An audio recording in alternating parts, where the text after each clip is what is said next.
Friends ఇప్పుడు మనం రమ్య ఆడతాకి వచ్చాం. లంగ కోతి యశ్వంత్ అక్కడి నుంచి జింగులు ఆడినాడు. హాయ్ చెప్పు. హాయ్ జీను చూసారా ఫ్రెండ్స్? అలా వచ్చేస్తున్నాడు చూడండి. ఓకే ఫ్రెండ్స్, ఇది రమ్యాల కోకోనట్ ట్రీ. కింద బాబు పడిపోతే అక్కడ పువ్వు చూపించు. నీ మొహం చూపించు. పడిపోయింది నాకు నువ్వు కొంటే పెట్టి ఫోను. ఫ్రెండ్స్ చూడండి. సరే ఫ్రెండ్స్, సడన్గా నాకు బీపీ అయిపోయింది వీడి వల్ల. చూడండి ఫ్రెండ్స్, అటువైపు ఫ్రెండ్స్ ఆడు పూలు అన్నీ చూపించమన్నాడు ఫ్రెండ్స్. చూపిస్తే ఫోన్ జారిపోయి కింద పడిపోతే డిస్ప్లే పోతుంది, అన్నీ పోతాయి కదా.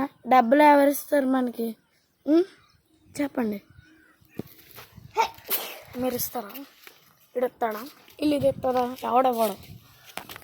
అందుకోసం నేను ఫోన్ కొనుక్కోను మళ్ళీ. నా ఫోన్ అల్లంగా జగదీష్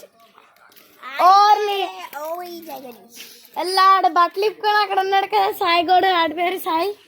సిగ్గు లేకుండా బట్టలు ఇప్పుకున్నాడు. యశ్వంత్ కూడా సహాయం చేస్తున్నాడు ఆడ బట్టలు ఇవ్వడానికి. ఇలా జగనీష్ గోడు అన్నాడు. అన్నాడు సంగతులు ఉన్నాయి మరి ఇంకా.